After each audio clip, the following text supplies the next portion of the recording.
Welcome into another edition of the James Boyd Podcast. I, of course, am James Boyd, joined by the other James. You know him as Jim Iello, my editor at The Athletic. Jim, how you doing? I'm good. I'm feeling upbeat today because, like I said, I saw your tweets and the videos from Colts camp last night. I wasn't there. Felt like I was there There's though because hope. I got to see all. There's hope. Yeah, that's what I mean. Like it's not just last night, but it feels like ever since the pads came on, the quarterback play has improved, and that is nice. As a couple of people who have to watch 17 Colts games this year, it would be nice not to have to watch miserable quarterback play, and we still might get it, but at least there's hope. So I know we're going to talk a lot about that. There's a lot of quarterback related material in your feeds. For those of you who are reading James and reading The Athletic, Zach Kiefer had a good story on it. James written. I talked to Rick Venturi about it. Obviously, the practice report from this morning. You guys should all be reading it. It was really interesting stuff there. Also, Tyler Warren looks like a freak, so that's good to know. But yeah, I just said I overall I am juices are flowing a little bit. I'm not a camp, but like I am excited to see that Anthony Richardson and Daniel Jones. Hey, maybe this whole like they've been saying it for 4 months. Competition, competition, competition. They're gonna get the best out of each other. Maybe that's what we're seeing. You know what, Jim? I feel like to take the listeners behind the scenes a bit, you could probably tell in my tone, not just over the phone, but through the messages of the quarterback play and how it's shifted. And it has looked better since they've thrown on the pads. Now, I'll throw in the one caveat because I can feel the defense and Lou Anarumo like looking at me and staring into my soul right now. They were down I multiple cornerbacks yesterday, so they probably helped a know. little bit when it comes to some of the performances we saw under the lights. But No nuance, nevertheless, James. Just hope. Just yeah, hope here. exactly right. Come I should on. just Don't. no Yeah. context, no nuance, no reasoning. But I do think that they looked a lot more comfortable in this court. And these quarterbacks, in my opinion, have shown what they can look like, and both of them, that is Daniel Jones and Anthony Richardson, what they can look like when they're at their peak. And I'm not saying their peak is going to be MVP level, best quarterback in the division over Trevor Lawrence or, CJ Stroud. I'm not saying that, but I'm saying it looked a lot better and just much more competent because, last week around this time, I believe it was might have been after the Friday or Saturday practice, whichever one that was last week, and did a bunch of red zone drills, and it was terrible. I mean, I think Anthony was like 4 of 14 or 4 of 15, and Daniel Jones was 4 of 14. So it was just both bad quarterback play, bad offensive execution. Then the pads came on over the last three padded practices. I think the offense has sort of caught up to the defense in some ways. And honestly, I think Anthony Richardson, you've seen him grow, at least in my opinion, to the point where, and it's early and it is camp and this could all mean nothing. And, when the pads come on and you're in actual real competition. But, Jim, I haven't seen just the egregious misses on passes. And I know yesterday in particular, and I wrote about it in my story, it was actually one of the leads in my story, was this crazy pass he made to Ashton Dulin down the field. And it was a great Right. throw, drop in the bucket. I mean, everyone loves the deep ball. We all watch football and enjoy and get that anticipation. The ball goes in the air and it comes down and you kind of go crazy. Or if you're on the other side, you're in agony because it's like, oh my gosh, that's like 30 yards or 40 yards. But beyond that, Jim, what stood out to me was the fact that he made the layups. And he's been making the layups a lot more than usual. I know you probably got a kick out of hearing Rick Venturi talk about that in one of my pieces this week with Anthony's development and how he's coming along. I That's the part. Honestly, like the 40-yard bomb was cool, and I watched the highlight and I saw it on on Twitter, and that got me excited too. But there were two things yesterday that I felt like stood out to me. One was the fact that you messaged me last night at like 10 o'clock, being like, I have to write about the quarterbacks because that wasn't the plan, Right, dear right, listeners. right. Here, that wasn't our plan for the week. We were going to do defensive stuff, which James is still going to do. But the fact that you were like, I got to write quarterbacks. This has like I was like, oh, okay, there's something here. And then when I read what your story was, like I said, the lead is obviously good, and the 40-yard play, like you said, that's the exciting thing. But I was definitely much more interested in the he's keeping it simple. He's completing the short passes. He's like making the layups because the thing about you look back on some of the bad games, which there are plenty of them in Anthony Richardson's resume. Yeah. It was a lot of three and outs, right? It was a lot of like, oh, he airmailed that one, or it was off somebody's hands because he threw it without touch, or plenty of those three and outs where all of a sudden you're looking up and it's like the second quarter they've had four drives and he's got what, one completion, right? I mean, it was just one of those things where like, and I think part of it was they were trying to throw the ball downfield a lot more, push it, which is great because it takes advantage of his strength. But he also was missing short gimme throws, the layups, as you said. So the fact that he's doing that, the fact that when you asked him about, what he's doing, and he immediately starts talking about footwork, at least that's the way, and again, you read it in the story, that's what I want to Yeah. hear. Like, I saw that, you saw that clip, I think the Colts posted it on their social media, where he's got the card, he's looking at the card, and he's like, he's going through his footsteps through the, and again, I know that's less like footwork as it is like knowing where he's supposed to be looking and turning his body and things like that. But Right. again, it's these details, right? It's the minutia that I don't think Anthony Richardson necessarily has ever had to really focus on and really drill on, because he's so freaking immensely talented and physically gifted that he can kind of overcome a lot of that stuff. And now it seems like he's really dialing in on those little things, and to kind of combine it with, I think, a quote from Zach Kiefer's story from earlier this week on the Colts, where he said he just can't. I don't know exactly what it was, but you highlighted it the other day. I think it's essentially that he can't slack, can't be Yeah. slacking He anymore. told And the reporter, he told Zach, I can't be slacking anymore. yeah, and I like, what I like about that is I think he knows what slacking means now. Whereas like That's a good slacking, point. I think Yeah. I think he before he thought slacking meant like not doing the bare minimum, and I think he was doing the bare minimum, and that was what he thought was passable. Now he understands what slacking really means when you're an NFL quarterback and supposed to be the face of a franchise, which is putting every piece of yourself into this. And I think he understands that is what slacking is. Or if you're not doing that, that's what slacking is. So I don't know. The awareness of him, of his weaknesses, both on the field and off the field, is standing out to me already so much in camp from what I'm reading from both, from all the stories that I've been reading for you guys. So, Jim, I have to ask, have you ever worked in a fast food or any other food restaurant or food setting in your life? Hilariously, no. My entire family is in the food industry, but I am not, and I have never worked in the food industry. I helped out catering a couple times, like Okay. once in a while, Well, but then yeah, then this is what I'm getting at. So when yeah. you're working in food, and I remember I worked at the dining hall, I believe it was like the Ike Dining Hall at University of Illinois. Oh, memories. I was a dishwasher, and I had the aux cord jumping, and I remember we had an older lady, I forget her name actually, but she was like a grandma basically of the student workers. And one day it was slow, and I was leaning up against the counter and just kind of just chilling. I mean, it wasn't like I was not like aware or not working, but she looked at me and she was like, "Are you on the clock?" And I was like, "Yeah." She was like, "Well, if you're leaning, you could be cleaning." And so I was like, "Dang!" And so again, I thought I was doing my job. I was like, "Hey, Yeah, I've cleaned. I've done. Yeah, I've set all the food out. I have washed the dishes. My station is clean. Like I'm just watching the clock go by." And the point she was trying to make was, even if you're not really doing anything, just look like it. So in Anthony's case, I don't know how many quarterbacks would tell you, getting to the facility. I think Cam Ward said it for Tennessee Titans earlier this week. He yep. gets to the facility at 5 a.m. every day, and everyone loves him for it. And, it's great. He's team first. He means all business. And it's like, if you do all that and you stink on Sundays, people are still not going to like you as a player. That's Doesn't just the matter. bottom Yep. line. And I remember talking to Etwan Moore, former NBA basketball player from Yeah. state of Indiana, played at East Chicago Central High School, and went on to play at Purdue. And I Purdue, remember right? asking Yeah. him, Okay. yeah, I remember asking him one time as a pro athlete, I was like, oh man, like I was just starting out my career. I was like, what time are you getting up for these workouts in the summer, man? I know you're in the gym early. He was like, I get in the gym at 9 a.m. He's like, I like my sleep. He's like, it's the same work at 9 a.m. as it is at 5 a.m. This is a guy who played in the NBA, played for a long time, and had a Yeah. successful career. So, in a roundabout way, what I'm getting at is with Anthony, I think he had to learn you just can't get caught doing nothing or maybe not looking busy or not looking like you're dialed in. Because to me, when it comes to quarterback, probably perhaps more than any other position in sports, all the cliches matter. Yep. You got to be the first Yeah. one in, the last one to leave. You have to, when you win, it's everybody else. When you lose, it's all your fault, even if you're through Yep. for 17 touchdowns in one game. Like it doesn't matter. And I don't think he really knew that. Not that he was out here sabotaging his team or sabotaging himself.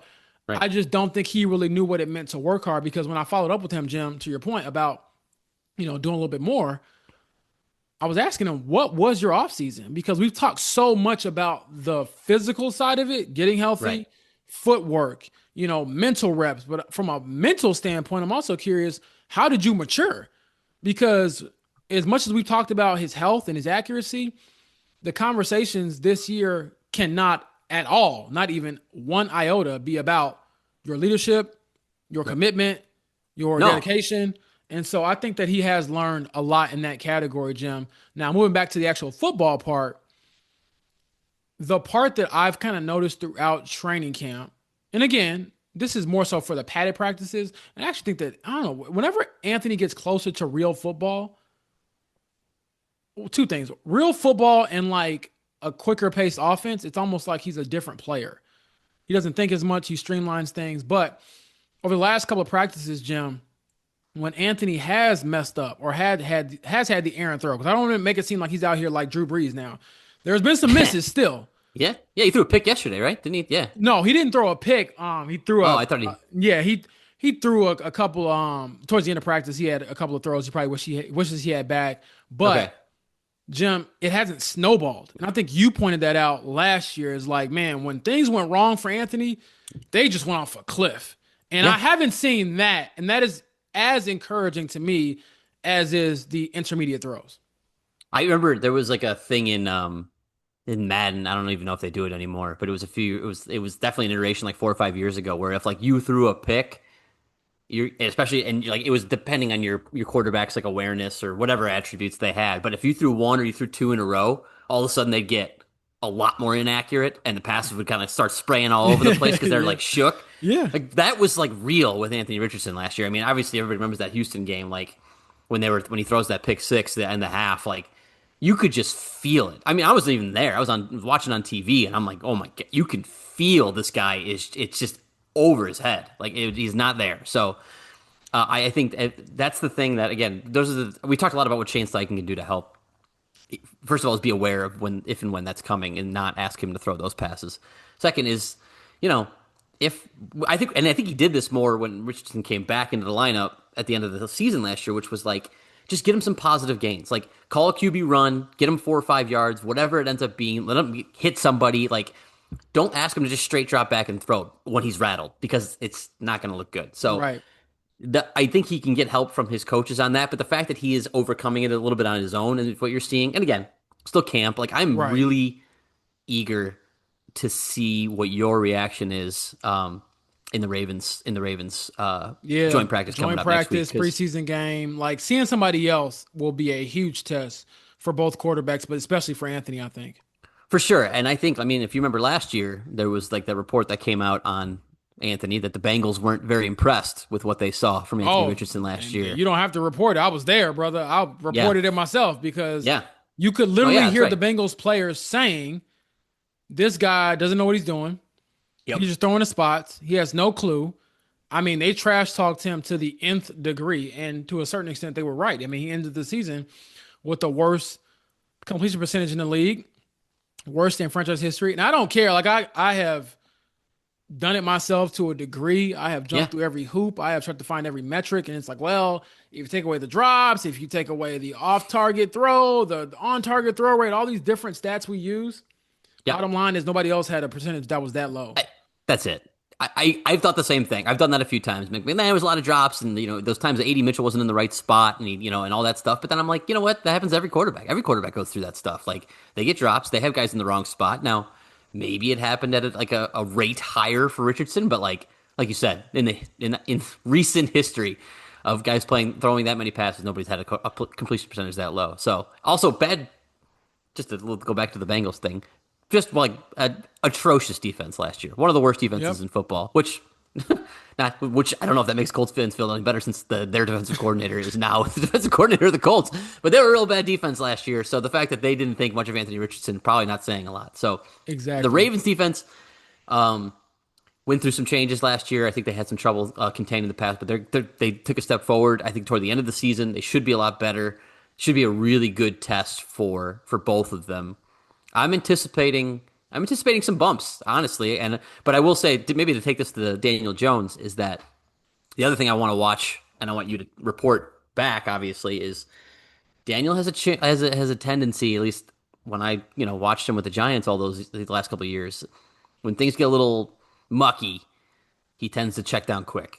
He tends to really Yes. just try to find the out, which Yes. sometimes is good, but sometimes is like, hey man, you gotta to push the ball down the field a little bit here, and you can feel the defense condense and condense and condense during a game when they know that Daniel Jones is just like getting rid of the ball. So Yeah. we'll have to see. I'd be very interested to see if that's the way he plays against an opponent, or if he's trying to kind of get that part of himself out. Because yeah, so I guess I should ask though, have you seen? He completed more passes yesterday. I saw that in your stats, Yeah. obviously. Are they a lot of short dump off passes, or is he trying to push the ball downfield a little bit more? So here's the funny thing. It's like you're asking each quarterback to do what the other one does fairly well. Yeah, you're right. You're right. For Anthony, it's take the check downs, and for Daniel, it's like, well, you can't throw it past the line of scrimmage every now and then. And so, real quick on Anthony, I thought that he had, again, some really big time throws yesterday. One to Ashton Doolin, another to A.D. Mitchell. We'll get into A.D. Mitchell. He was amazing yesterday, honestly. I've been hard on this dude. He has been very good as of late. The last 2 practices he's jumped out. We'll get into that in a little bit. But what impressed me, Jim, about Anthony after the big time throw to A.D. Mitchell down the sideline, the very next play, he rips one across the middle to Will Mallory for a touchdown. Was it a throw I'm going to remember forever? No. I mean, is it a throw that was going to be mentioned in detail in my story? Not really. But it was the basic effective throw that you need to see from him to believe he can be a competent quarterback in the NFL. Like, yes, we know you can wow us. We saw that in week 1 last year. He had 3 passes and receptions of over 50 yards in the same game. It was unbelievable. But layups, those are the ones that you need to keep the chains moving. And honestly, it's kind of like shooting a bunch of 3-pointers from 35 feet. Like, yes, Caitlin Clark, Steph Curry, they can make those shots, but they're not, Steph Curry isn't the greatest shooter ever because he shot every shot from way, way deep. They're not high efficiency shots. Exactly. He's taking some 3-pointers with his toe right above the line. So I think for Anthony, again, the layup throws, the simple things is what will be just more sustainable in the long term. And then for Daniel, yes, Jim, you make a very good point. And actually, I'm glad. I guess it might be a little confirmation bias, but I have, read a lot of Dan Duggan just to prepare for covering Daniel Jones. And, wasn't always pretty. I'll say that. Dan, you can write phenomenally, my man. Charlotte Carroll as well. But reading some of these stories back, I'm like, oh, yuck. But I found it fitting, Jim, and you'll get a kick out of this. The one pass that Daniel Jones truly threw deep was on a free play. Yeah. Defense jumped off sides, and then you could see him kind of be like, all right, I can take my shot now. Other than that, he really didn't throw it down the field. There were some crossers. There were some comeback routes for first down, yardage and gains. Yeah. But even then, as I say that as kind of a knock on him, one of the benefits was towards the end of the practice, they went into a last minute. I can't even call it 2-minute drill. It was 46 seconds on the clock. You got to go about 45 yards to try to go score. No timeouts. And it might be closer than that. But let's call it 40 yards. And Anthony, he had a completion to start. I think he had a completion early on to Josh Downs. Then he got strip sacked by Laiatu Latu, who had a pretty solid day as well. And then he had an incompletion. Then he had a sack. So they didn't get down the field. And for a moment there, Anthony was having like the perfect practice. And then the end kind of came and it was like, all right, like he kind of, he's still human. He's still got ways to go. Got to get rid of the ball quicker. Obviously, situationally, got to be a little sharper there. That's where Daniel Jones sort of thrived. The dink, the dunk, the quick decisions, the hurry up offense. Let's get in and out of our schemes and get in and out of our offense, in and out of our plays. And they actually went down and scored. And then I think they did a 2-point conversion to win it or something. They didn't get it. But nevertheless, he looked a lot more fluid in that situation. And in that moment, I'm like, wow, now I can see why the Colts might be enticed by him because he's able to get you down the field. But the caveat is, can you do that by dinking and dunking? At some point, NFL defenses are just too good. Yeah. You to always take 6 or 7 yards and just work your way all the way down the field. I mean, honestly, teams will do that against the Colts last year with Gus Bradley, but you're not going to see that sort of style defense very often. And so, yes, Jim, I would agree that he is hesitant to throw the ball down the field. He's the safe quarterback is how I would describe it. Right. He's the safe quarterback, but when we get into the quarterback competition, I know some people ears might have perked up. My leader at the moment is Anthony Richardson. And I couldn't say that a month ago before training camp started because Anthony missed so much time. But with him not missing much time, Jim, A couple of individual periods, but all the team stuff he's been doing throughout Yep. camp, no signs of any pain or any, lingering issues with his shoulder from the spring. And then Daniel playing it safe and not really separating himself. I haven't seen a reason to give him that leash or give him the reins, so to speak. For Anthony, I just feel like if it's neck and neck, you're probably going to roll with the dude you drafted fourth overall and can give you a bit more of that wow, like we talked about with Rick Venturi in the piece I did earlier this week. Yeah, I feel like again, it's a cliche, but like I'd rather have to rein a guy in than have to push the guy to go more. You know what I mean? Like Yeah. I want the Shane Steichen offense with Anthony Richardson to be like the training wheels. Let's try to keep it Mm-hmm. safe offense, and then there's some explosive element to it because that's just the way Anthony Richardson plays. He can take a deep Exactly. shot, or he can take off with the ball, or design run. Like again, as mobile and as good of an athlete is, and underrated of an athlete Daniel Jones is, he's not the runner that Anthony Richardson is. He's just No, not. no.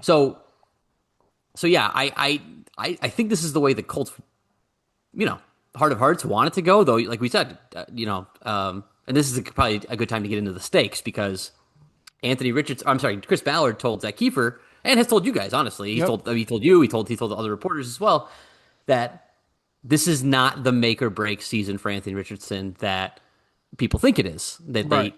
they're going to stick with him. He's still young, which he is. He's still 23. And that even if he doesn't win the job out of camp or play a ton this year, he's going to be back with the Colts next year.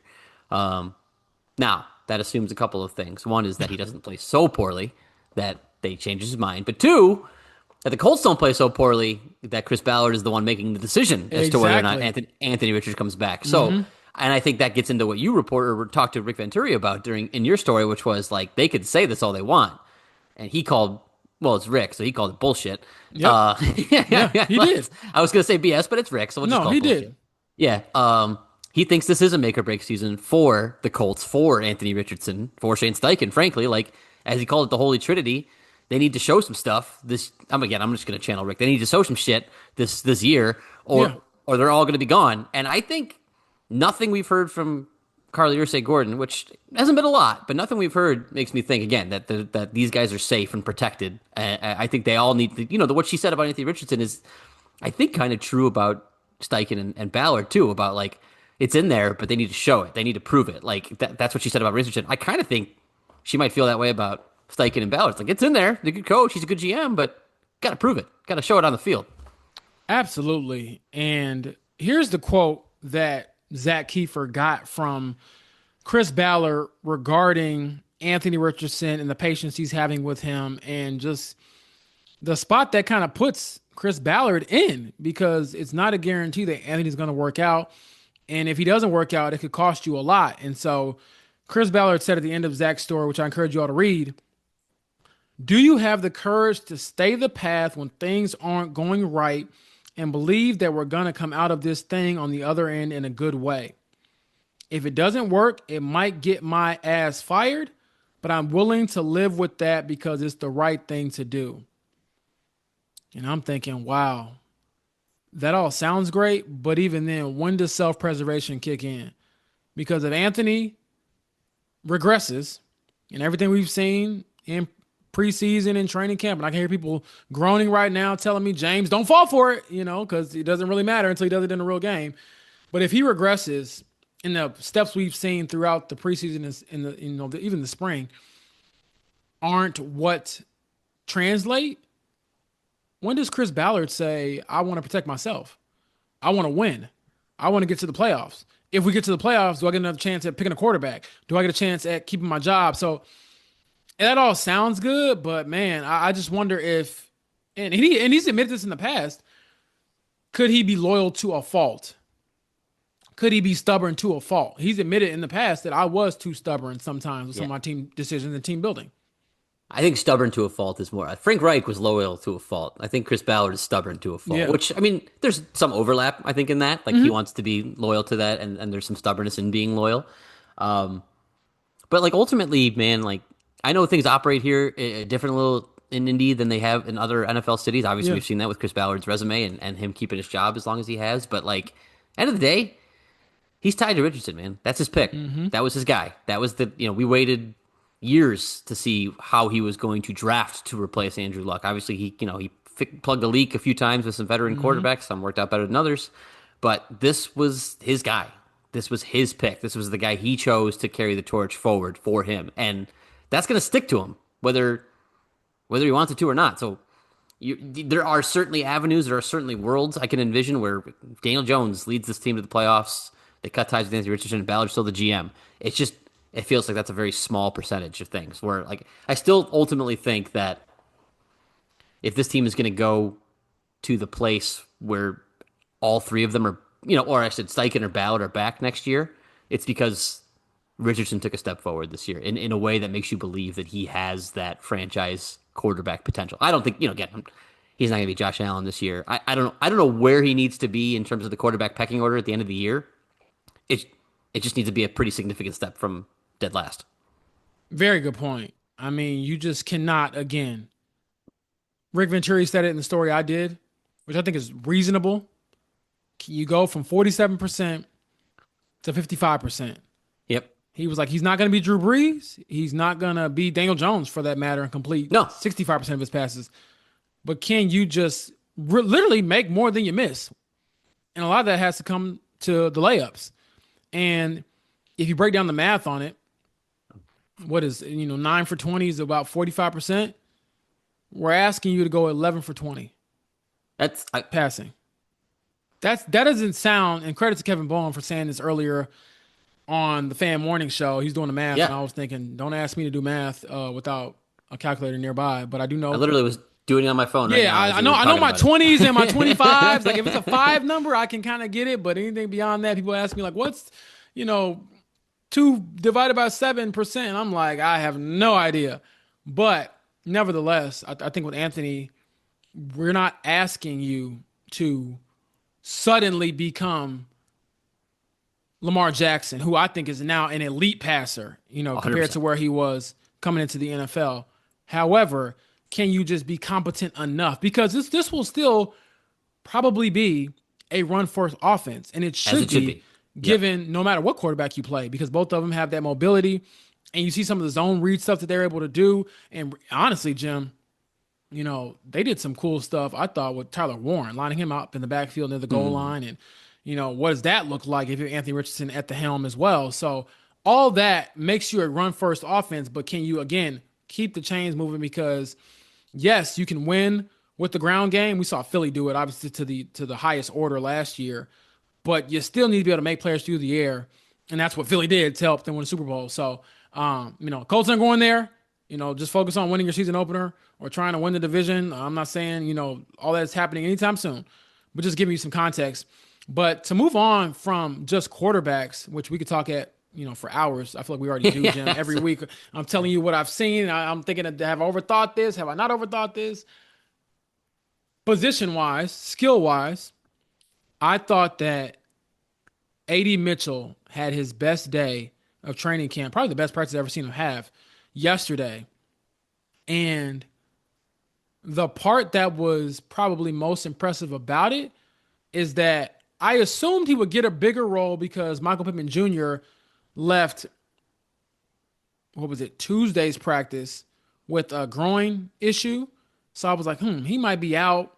Could A.D. Mitchell get a bigger role because Michael Pittman Jr. isn't out there? Pittman practiced Thursday night under the lights. A.D. Mitchell was out there. Josh Downs was available. Alec Pierce, who missed a practice earlier this week, he was available. And A.D. Mitchell was still the best receiver on the field for most of the day. And at one point, Jim, Daniel Jones went to him 3 plays in a row, and all 3 plays were different. It was a comeback route. He had one toward the sideline. I kid you not. And Reggie Wayne looked like a proud, mentor. I mean, he went down the field, breaks down, and then drives back on a comeback route. And the ball's thrown like way outside. I'm thinking there's no way this is going to get completed. He snatches it and then drags his toes like he's like Michael Jackson in one of his music videos. It was smooth criminal. And I'm like, dang, this kid, that's the stuff that entices you about him. Yeah. And then he had another one, across the middle. And then he had a deep ball where he goes up over the guy and mosses him. And again, this is against cornerbacks that, quite frankly, I was checking the list to make sure I knew who was who. Pretty depleted there. But he looked to me like a guy that had kind of figured it out. Now the question is, and me and Rick Venturi were talking about this yesterday, Jim. Similar to Anthony, can you do this in the games? Can you do this when you have pressure in your face? Can you do this when you know if I go up for this ball, there's a 75% chance I might get rocked in the rib cage, or I might get rocked, on my hip. I might get hit, because that's what happened last year in a couple of plays when he did have opportunities to make plays. It's like he heard those footsteps and was like, you know what? I might not go as hard for this catch as I probably should have. But yesterday, Jim, chef's kiss. He was cooking. Saucepan, apron, hey, do you need, a salad with that? It was amazing to see what he's able to do. And physically, I feel confident saying this, Jim. From a physical standpoint, I think he is probably the most physically gifted receiver in that room, like the most talented player. Now, talent doesn't always mean you reach all of your talent, all of your potential. Oh, sure. But man, like physically, there's nothing he can't do. He's fast. He's got good size. He can get open with the best of them. He's the best separator on the team. So again, why everything but the finish? That's what he got to work on. Yeah, I mean, I was gonna say it's that second guessing yourself, I guess you'd call it, when you're about to make a play because you hear footsteps or whatever it is. And I think the other thing that stood out to me last year were just football instincts. He just looked like a young football player. Yep. Some of the things that you would naturally do on the football field, he did not do for some reason. Just with the way he went to the corner of the end zone on that like non-touchdown that he scored. That reminds, but like even some routes, like there were places where he needed to be, where you thought this is like there's a gap in the defense. This is where you would go, where the quarterback assumed you would go, and he doesn't. So like, it just felt like he was trying to figure himself out as a football player, because, like you said, the skills are incredible. I mean, everything we've heard and seen from him is impressive. Now, I will say, I'm transitioning this quickly into just so you can address it. There's a receiver from Indiana available, theoretically, is requested a trade, and I think it's kind of silly, but I do want to ask you about it, just because, he's available. He's really, really good. He's from Indiana. People like him. But I really think this is the strongest the Colts receiving core has looked in a long, long time. So that's my thought on it, but I want to hear what your thoughts are. Yeah, so the quarterback you're referencing is Terry McLaurin, who recently requested a trade from the Commanders, who I think would be just very silly to move on from a player of his caliber, what he's meant to your team from a culture standpoint. And I can go on and on about that, but just to put a button on that sort of part of this conversation, I think you probably need to pay guys like him from a cultural standpoint, because when you do everything right and you don't get the reward, what message does that send to the rest of your locker room? Now, for the Colts' purposes, I know there are some people who are still mad that I believe he was drafted the same year as Paris Campbell, and the Colts took Paris Campbell, I think, over Terry McLaurin. And yeah, he was high in the second round. I can check, but yeah. Yeah, so they're still mad about that. And it would be a feel-good story. It would certainly make my life, pretty interesting. But I just don't think that the money you would have to pay Terry McLaurin turning 30, plus the draft capital you'd have to give up most likely, and the player, I would assume in this scenario, Alec Pierce in a contract year, him being a younger receiver, you might want to move on from him. Perhaps you could dangle Michael Pittman Jr. out there because he's had a couple years left on his deal. He's a pretty good player. Obviously cheaper than Terry McLaurin, but even then, man, I just don't think that it's a realistic trade opportunity. And also, I'm just not sure how many big swings Carly Ursay-Gordon wants to make before she's able to sort of reassess the Holy Trinity, the quarterback, the GM, and the head coach. Like, are you willing to give up some of your future for a present that you're just unsure of? Now, if you're asking me, and I don't know, like Houston situation, but I think Houston did something similar a couple years ago when they went and got Stephon Diggs, because it felt like, okay, we're going for it. We've arrived. We got our quarterback. He's on his rookie deal. We're gonna, be cheap right now at that position. Let's roll. It's not the same in Indianapolis, so I would pass, Jim, even though it is enticing. And I think Terry McLaurin is an outstanding player, a great player. Yeah, I there's nothing about. Just to clarify here, I was wrong about early second round. It was 59 overall for Paris Campbell, and McLaurin was a third round pick at 76. So they're separated by Math, about 20 spots, a little less than 20 spots. But anyway, I love Terry McLaurin. I love watching him play. I've been a fan of his pretty much since he got in the league. And the Colts have bigger needs than receiver right now. Like, it's fun. It's a fantasy. I honestly think it's more fantasy football related than anything else. This is like, oh, add a really good receiver to your Yeah. team. Like, that's a fun idea. But you know, if the Colts are really looking to make significant additions, like again, I'm not saying he's available. He's clearly in camp. But like, I'd be much more interested in Trey Hendrickson. I don't think Micah Parsons is realistic. So yeah, Trey Hendrickson or if somehow some offensive lineman became available, or a linebacker that they could use maybe for some veteran depth, or shoot, actually the corner. I was gonna say corner. I'm just out of habit. I almost said cornerback, but like they actually have. They're weirdly. I was gonna say I wanted to bring this up with you. Like, man, cornerback competition, quality cornerback competition. I know they're all banged up right now, but quality cornerback competition, like for the Colts, that's new. So yeah. Anyway, to Yeah. get back to the point, don't see it. Don't Doesn't make a lot of sense to me. It'd be you have too many mouths to feed anyway. Again, with a quarterback who you just said complete 12 of 20 passes. Like, okay, so you got 12 passes to go around to Michael Pittman Jr., Josh Downs, Alec Pierce, A.D. Mitchell, Tyler Warren. Like, where are you fitting Terry McLaurin in there? Like, is he going to catch two and be happy? Like, I don't know. I'm not really. I don't really see the fit. So anyway, And that's a good transition for us, Jim. I have to show some love to Tyler Warren. He had the catch of training camp, probably one of the best plays I've seen in my 4 years covering the team out there in Grand Park. And I'll start with this. I'll flip it to you. So obviously, I messaged you last night. I got to write quarterbacks. And I think part of that was yeah, knowing I need to be able to not only write about quarterbacks, but these skill position guys who've stepped up. yeah. Eddie Mitchell, mentioned him in the story. And then you have Tyler Warren, who I'm going to say 2 days before he made that crazy catch over the middle from Daniel Jones yesterday. I was asking him, do you work on catching bad passes? And I didn't want to be that blunt, but it kind of came out like, well, you got two quarterbacks who won't throw that well, so can you help him out? And he joked and kind of laughed it off and said, well, it's our job to make them right. And he made Daniel Jones right in a way that was just remarkable, truly. I mean, for those who haven't seen the play, go check it out. The Colts Yeah, go posted watch it it. on their social media. I believe it's on Twitter and Instagram. It's in your story. They can see it in your story too. That as well. Yeah, go there first. Go to the Athletic first. Yeah, I was gonna say, And come on now, James. and Daniel Jones, threw it over the middle, kind of sailed it, and Tyler Warren gets his left mid up there, stabs the ball, and then tips it to himself.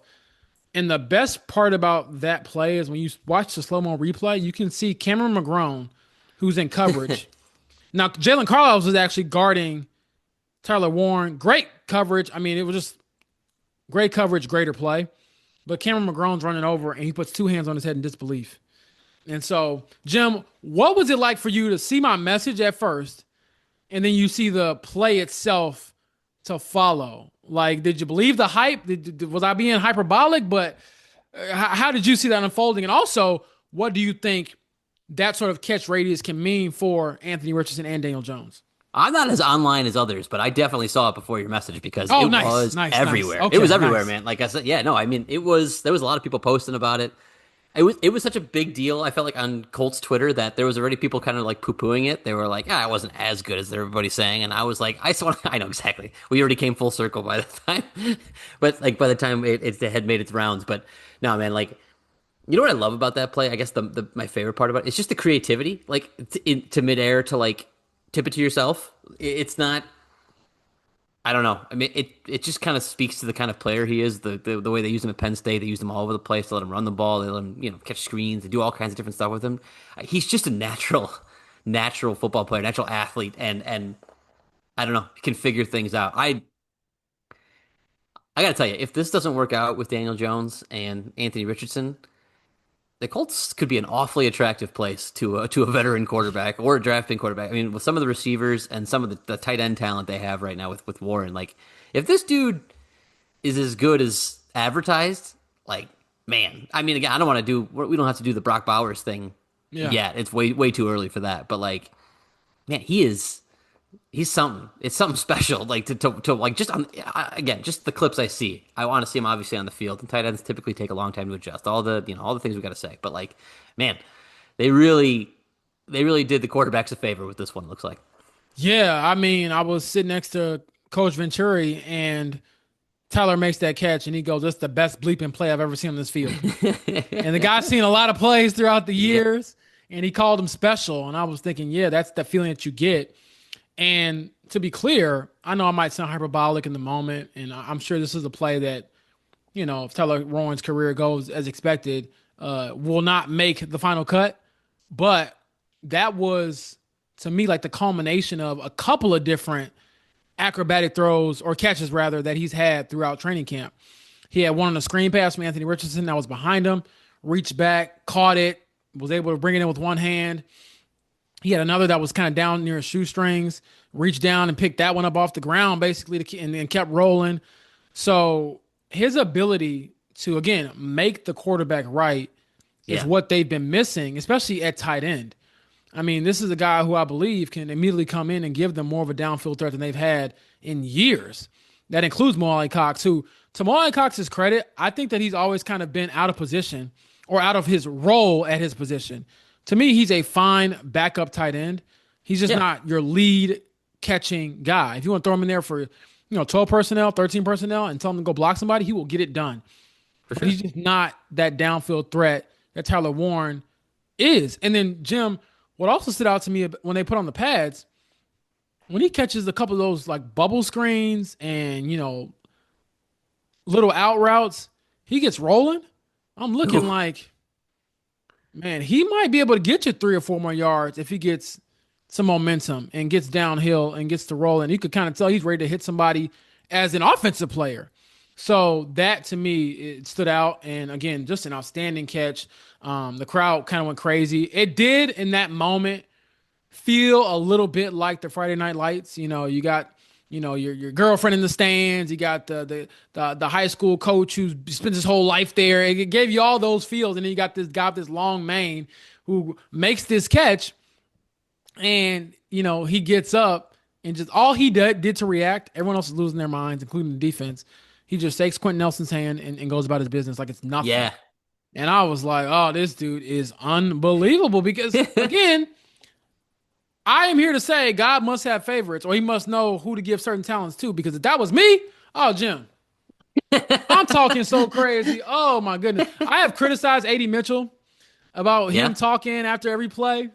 Yeah. But you know what? Maybe I'm just jealous because I would do the same thing. Oh, I would have been talking so bad to Jalen Carlisle. I was like, you thought you was going to stop me? Boy, what? Do you know who I am? I was in Heisman voting. I was a tight end, and I finished 7th in the Heisman voting. Do you know I have like the program record for catches at Penn State? Do you know who I am? So it was fun, and you could tell again when those types of plays are made. I think it just gives you a certain level of belief within your offense, and I don't know if you can quantify that. So that again, play of camp. I don't know if you'll see a better play. He's been a very good player throughout camp. He's coming along quite nicely, I would add. And again, just and it's fun to soak that stuff into when you're around people who've been around it longer than me. Because I'm always wondering, like, I'm only 4 years into covering the Colts. This is my 4th season. Am I being too hyperbolic? But I'm glad that Rick Venturi was there to kind of let me know. No, James, you're right. Like that was pretty special. Listen, the only thing I'm going to add before I bring us to our last topic is if Anthony Richardson is going to complete 60% of his passes, a bunch of them are going to go that guy's way. Like I was gonna it's say yeah, like that's going to be a big part of it. It's going to that be a is a big part of it. fact. That is a fact. All right, so the last thing we got to talk about because obviously Chris Ballard listens to this podcast, takes all of his advice from us, and he was like, "Oh, James and Jim think we should pay Bernard Ryman. Maybe we should just pay Bernard Ryman." Hey, listen, I would say you can call me a liar, but like before Bernard Ryman said they weren't even close, and then after the podcast they got closer. I'm just saying. So, so no, yeah, the Colts ponied up 100 million, a cool 100 million for Bernard Ryman. I think it's a great move. It makes total sense. They rewarded somebody that they believed in, that they drafted, that they developed, homegrown player, guy who's absolutely earned it. And like we talked about in the last podcast, we don't have to belabor it too much. Like you do not want a guy let a guy like that hit the open market. You just don't. No, Like that'd no. be a problem. He would get I don't even know. I would guess maybe another 20 million tacked on to what he just got, maybe more. Just again, just because of the desperation teams have in free agency, especially at left tackle, especially for a younger guy like him who doesn't have a lot of snaps on him. Like this just made too much sense for the Colts. So it was that's the thing that like the only newsy part of this to me was that it was so surprising for him to say they weren't even close in terms of Yeah. like they weren't close Yeah. financially. I'm like, how? Like we had the Zach Tom contract come out, we had the it wasn't who's the Chargers guy is escaping me right now. Rashawn Slater's contract Yep. came out. Like we had enough contracts that you could have figured out where the price was going to be, and for them not to be close, which maybe he was exaggerating. I really don't know. But anyway, they got it done, and it was the right move. I don't know if I've left you much to cover at this point, but No, yeah, honestly, I have a question for you because I just want to know if you believe Bernard Ryman or not, because I had a chance to ask him ah, about the deal. And you know me, I'm after the news broke like overnight, basically. We yeah, it wrote was the late. story and then we talked to him the next day. And at that point, my story for the athletic purposes has already been written. And unless he Right. comes out here and says, I'm gonna take half of this money and go gamble it away on games. There's nothing else really newsworthy for me to write about. So I'm having fun with them, and I was like, "Hey, man, did you just have a moment?" Because and part of it was a serious question because of his path. This is a guy who his home country is Austria, I believe, and he's not from the U.S. and he doesn't have like the same upbringing in U.S. football as others, and Yeah, so to reach the level that he has, not even going to a powerhouse like college program. He went to Central Michigan. right. I think their other great star to come from there might have been Antonio Brown, who Antonio Brown, obviously yeah, is now kind of, you know, a on the disgraced lamb, I player. think. Yeah, But yeah. I had a chance to. I just went for it. I said, dude, when you signed this contract, did you have moments look at those zeros and go, "Wow"?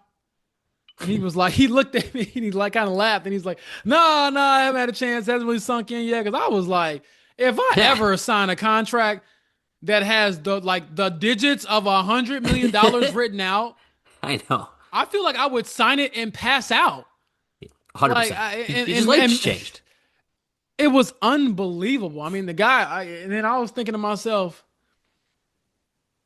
would I be? Would I just like fall asleep on the field because I didn't go to sleep the night before? Like, how do you sleep? What do you do? I mean, it was just he's earned every bit of it, but it was kind of funny to hear him kind of get stopped in his tracks. Like, nah. So do you believe him when he says he didn't have that moment? Because I'm like, yeah, you sure? Maybe it hadn't hit him yet. Maybe that was it. Like he just, or I don't know, because you're right. Like I said, if I signed $100 million contract, if I put pen to paper on that, yeah, I would, man, I'd lose my mind. I think, like I said, because you're not just changing your life, you're changing your family. It's generational wealth. You're That's what changing I'm your family's saying. life for the next 100 years. You Honestly, it's never like, have to worry about Netflix ads again. You can get Wi-Fi on the plane every time. yeah, not worry about it. First You're not class for the worried rest of about your life. DoorDash fees. You stop at the gas station and give me something to drink. I mean, the 100 possibilities are mil. endless, but in all Yeah, seriousness, Jim, I do think that he's very deserving. You can yeah, also tell from the reaction of your teammates. This is a guy who he's probably one of the ultimate success stories. yeah. Arguably better. He's arguably Chris Ballard's best draft pick, given the position where he was drafted hundred and percent. how He's he's in that played. comment. Yes. I know people would tell me, well, Quentin Nelson's a Hall of Famer. Yeah, he's number 6 in the draft. They found a franchise left tackle in the third round. That doesn't happen very often. And Nope. again, I think that he's a good player and he's getting better. A little bit older, but that's nevertheless. I mean, if he stayed at the same level and never got any better, they still had a very good left tackle at their Yeah. disposal. And the part that is, I guess, most enticing when it comes to the quarterback play is you want to have that show, kind of sewed up before you go into the, further QB competition. Like we can't be having a conversation, or we should not have been, and we will not have a conversation where it's like, oh, you didn't pay the guy, you didn't pay the left tackle, and now that is another issue that's compounding your evaluation of the quarterbacks. So he gets his money, he gets paid. I don't believe him when he says it hasn't hit him yet because I'd be looking at my bank account, looking at framing the contract. I'd be doing something.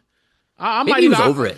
Maybe. Maybe his agent was like they'd been negotiating for weeks, and he's already been like, man, I'm going to make $100 million or close to it. Like maybe he was just maybe it had already hit him. He just So I'm telling you right now, Jim, if I ever hit the lottery and make $100 million, I'm calling everybody I never liked in my life, and I'm calling them broke. Answer your phone, brokey. But it was cool, and again, it'll be fun as well because this year we had the game in Germany a couple years ago. We'll be going back to Germany again this year. He'll have a chance perhaps to have some family again, this time in Berlin, to see him get to play. Come. Exactly. Right. So when that rolls around, I'll be asking Bernie who's footing the bill. Maybe he'll say the contract hasn't kicked in yet, technically, because it'll begin next year. But that's all we have for this episode, Jim. If you want to add anything else.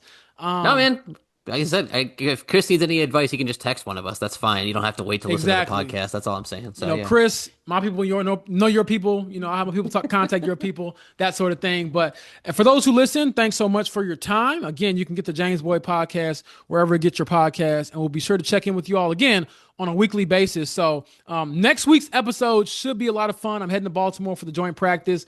Obviously, a preseason game coming up as well. So we will have more to discuss in this QB battle and everything else Colts related very, very soon.